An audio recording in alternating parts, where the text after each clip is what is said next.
President Putin, will you stop killing civilians? Putin was not a fan of questions he was being asked in Alaska. I bet he was hoping he could jail the reporters like he does in Russia. You see, in Putin's Russia, journalists have freedom of press. They just don't have freedom after they ask hard questions. But here in the United States, Putin was helpless, so he just pretended like he could not understand English. Watch it yourself. Mr. Mangrove. Mr. Putin, will you agree to a ceasefire? Mr. Putin, will you commit to not killing any more civilians? Come on, guys. Mr. President, President Putin, why should President Trump trust your word now? After Thank you, press. Thank you, press. We've got to Thank go. you, press. Thank you, Thank you, press. press. Thank you, press. Thank you, press. Thank you. Apologies for the bad quality, that's the best we have. But Putin over there was trying to mouth, "I can't hear you" in Russian. But we all know he speaks English. In fact, he was trained as a KGB agent in Soviet Union, where their whole goal was to fight and spy against the West. So he speaks fluent English, he speaks fluent German because he was stationed in East Germany back then. But now he just pretends like he cannot understand English when he does not want to hear the question that are just too hard to answer. And this is not me just over-reading into things, but in fact, Putin had an interview scheduled on Fox News with Bret Baier, but he decided to cancel it after he heard the journalist at the airbase. In fact, after his meeting with Trump, Putin gave a press conference where he just made a statement, and he specifically asked that there be no questions.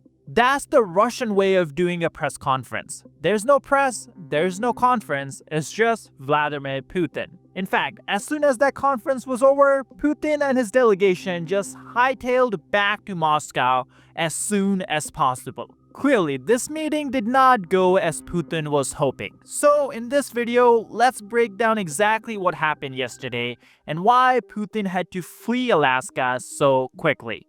Before we start, like always, be sure to hit the like and subscribe button down below. It truly does help us out in getting the truth out to more and more people. And let's begin from the beginning. You see, Putin was already very afraid of his safety, and that's exactly why this meeting did not happen last week as President Trump was hoping. President Trump even publicly said that some people are just too worried about safety, and that's why he had to give a week to Russian security services so they could come to Alaska before Putin and make sure everything was safe. But I guess that wasn't enough to calm down Putin's paranoia. Because yesterday morning, Putin sent not one, not two, but 3 decoy planes from Russia to Alaska to make sure that no one was coming after him. In fact, even the Russian media, which is basically run by Kremlin itself, did not know this was happening. They kept making tweets about Putin crossing into US airspace and then retracting the tweet saying, "Oops, that's just a decoy plane." They did it once, then they did it again, and then they did it again. I'm starting to think that maybe Putin is not the head of the second strongest military in the world, because this is just embarrassing. Now, what makes this situation even funnier, at least for me, is the fact that Putin wasted Russian people's money on sending in 3 decoy planes, all the while Russian state TV journalists were complaining in Alaska that their company did not book them a proper hotel. Just look at where they spent their night, and it's just laughable. Я сначала думал, что это шутка, но нам сказали, что и из-за встречи... At first, I thought, but we were told now there is very popular season for tourists. All hotels the peak tourist season are occupied in Anchorage. Therefore, all hotels in Anchorage are booked. Now I will show you where journalists from Russia have placed us. Where they put us? Russian journalists. And they put us in a local stadium. Friends, let's see what is inside. Let's check out. This looks like such an improvised camp. This is what it looks like. A makeshift camp, I guess. Probably this can be called So Who Found Their Place Lucky. And here are these rooms. I don't even know these little rooms, how to call it. Тому повезло. И вот такие вот комнатки, даже не знаю, как это назвать. Russians have placed themselves. This is where the Russian journalists are staying. This is, for example, my storage room. Someone has already found an outlet. Ironed things. And there our pilots stopped, well, let's ironing clothes here. And over there our pilots are set up, test the bed so that you understand. So you get how soft it is, Ha ha. I think the sound says it all. Sleeping spot after a 10-hour flight. It will be like to fly in the air, but the real issue is something else. The question is whether they'll turn off the lights at night and if that thing will keep making that noise. А вопрос этот, будет ли выключен свет ночью и продолжит ли вот та штука издавать этот звук. Now, the person who's making a video was lied by his bosses because I looked up the prices yesterday in Alaska and they were $500 plus for a normal hotel room.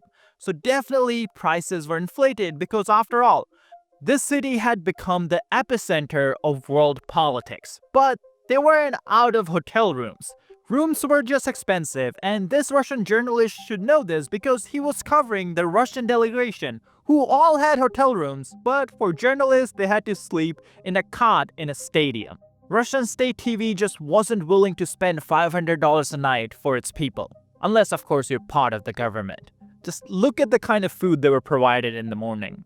Ночь прошла довольно спокойно, удалось даже поспать часа 3, наверное, 3. The night passed rather calmly. I even managed to get some sleep. About 3 hours, probably 3.5. The organizers finally turned. The organizers finally turned off the lights inside the stadium of our improvised tent city. But there remained a rather loud hum from the constant exhaust. When I was sleepy, I even thought that I was in some kind of refrigerator. I was very pleased with breakfast today. A vat of air. Some fruit and yesterday's tuna salad, which has been lying here since yesterday. Well, it was here and here it is. A box of chips. I want to give credit to the organizers for the huge supply of absolutely free water. Drink as much as you want. Воды пей не хочу. Now let's shift focus back to Vladimir Putin because as soon as he was about to step on the platform for the photo op for this meeting, a B-2 bomber and F-22 fighter jets just buzz across the sky. This definitely did not calm Putin's nerves.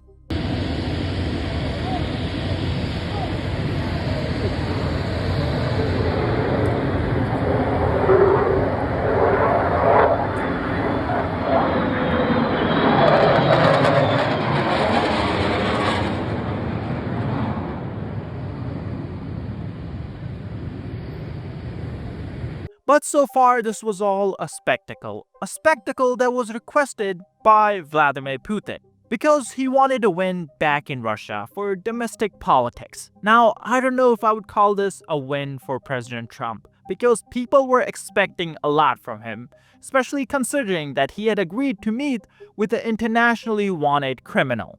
In fact, just a day before this summit, I had General Petraeus on our podcast, and this is what he said in anticipation for President Trump's meeting with Putin, what he was hoping President Trump might do. It's a short clip, so I want to listen in quickly. Now, you had an interesting quote in your book. Dynamite in the hand of a child is not more dangerous than strong policy weakly carried out. Now, I don't know if you would want to answer this, but do you think it's problematic that President Trump has been giving Russia deadlines? But in my opinion, at least, he hasn't been following through with the ultimatum he actually sets out. Now, before we get into General's answer, just a quick request for everyone still watching. Please be sure to hit the like and subscribe button down below. This helps us in the algorithm so this podcast gets more views, which makes it possible for us to get guests like General Petraeus. Now, let's get into his answer. Well, I think that's going to be one of the big questions after this summit. Most recently, he has threatened, his words, severe consequences if Russia does not embark on a path to a ceasefire.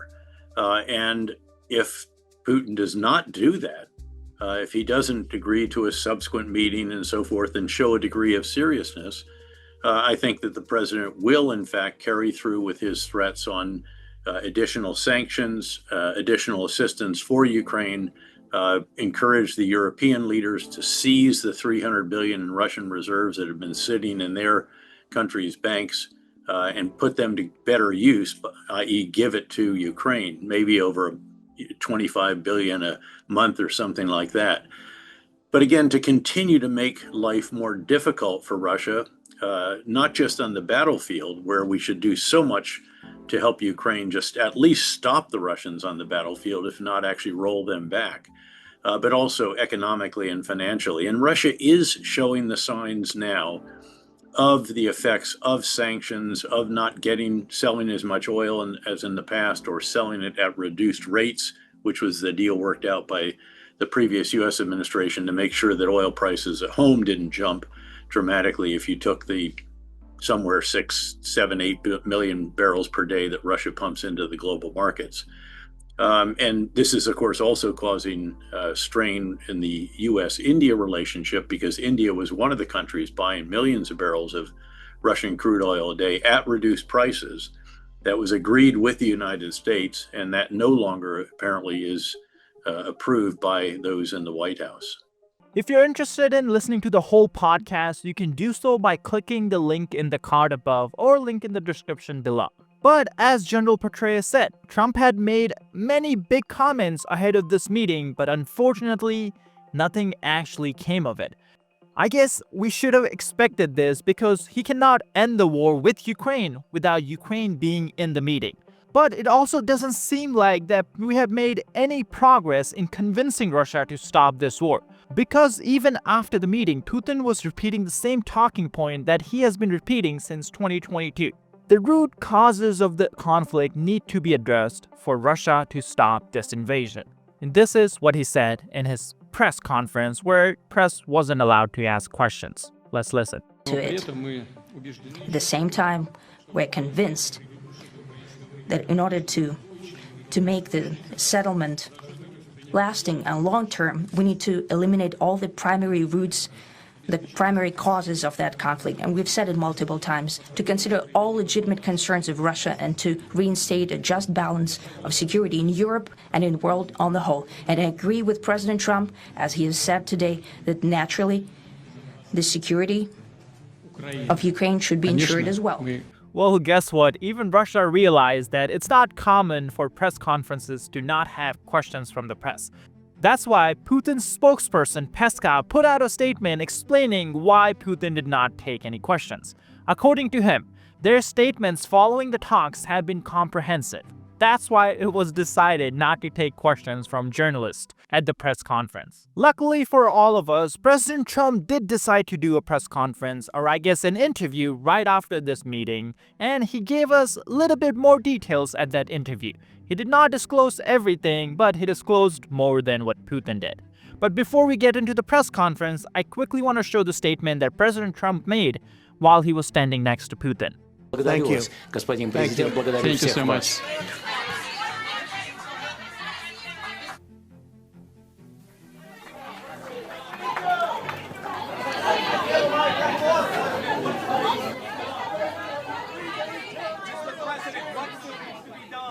Now, I don't understand this. This is such a high school level stuff where you're like, oh, I have something very important, but I'm not going to tell you. That's basically what President Trump is saying when he says, oh, we agreed on a lot of things we did not agree on were not significant, but one thing was really significant. What that thing is? Not going to tell you right now. In fact, in his interview after the event, he was asked point blank if he's going to disclose what this one thing is. Is this relating to NATO or something? And this is what he said. We spoke very sincerely. I think he wants to see it done. Yeah. In your press conference, you talked about a lot of things that you agreed on, and maybe one big issue you don't agree on. Are you prepared to go public with that? No, I'd rather not. I guess somebody's going to go public with it. They'll figure it out. But no, I don't want to do that. I want to see if we can get it done. You know, it's not a done deal at all. And Ukraine has to agree. I mean, you know, President Zelensky has to agree. But it's a terrible war where he's losing a lot, and both of them are. And hopefully it can get completed. That'll be a great achievement for them. Forget about me, for them. Now, if I was a betting man, I would say the disagreement is really about the Ukrainian army, how strong the army could be, and what kind of weapons Ukraine can produce or, I guess, possess after a ceasefire, after a peace deal. Because if you guys remember, one thing Putin has been asking for all this time, outside of just trying to take over the whole Ukraine, He's saying that Ukraine has to demilitarize and on top of that, stop receiving weapons from the allies, from United States, from Europe. But from Ukraine's point of view, there's no point in having a peace deal because if you guys have been following this invasion or this war since 2014, you remember that Ukraine and Russia have agreed to a dozen peace deals, a dozen ceasefires, and Putin has broken every single one of them. So unless Ukraine has proper security guarantees from Western allies, from whoever who's negotiating this peace deal, Ukraine's just not gonna stop fighting. And that doesn't mean Ukraine's trying to go into Russia and take over Russia. They're just gonna continue to make sure the Russian economy collapses, all the while Putin is printing billions, hundreds of billions of dollars so he can pay the soldiers who are dying for his senseless invasion. Anyways, coming back to the interview President Trump had, he also shared something interesting where he's not going to put additional sanctions on Russia. He's not going to give Russia severe consequences that he promised before the meeting because, according to President Trump, meeting went well. Even though it doesn't seem like Russia has made any compromises when it comes to actually seeking peace, but we'll find out more tomorrow. Here's the clip of President Trump talking about secondary tariffs. To watch and see. When you talked before coming here about the consequences for Vladimir Putin being severe, I found that interesting. Severe would be defined by me. India doesn't buy your oil. The European Union won't buy it. And why in the back of my head was I thinking, wait a minute, Donald Trump just delayed a possible increase in tariffs on China. Why do I think that probably President Trump was thinking ahead that maybe if you had to, that would have been part of the consequence? Well, because of what happened today, I think I don't have to think about that. Now, I may have to think about it in 2 weeks or 3 weeks or something, but we don't have to think about that right now. I think the meeting went very well. All right. Do you ever think Hillary Clinton, the author of the bought and paid for Russian disinformation dossier, the author of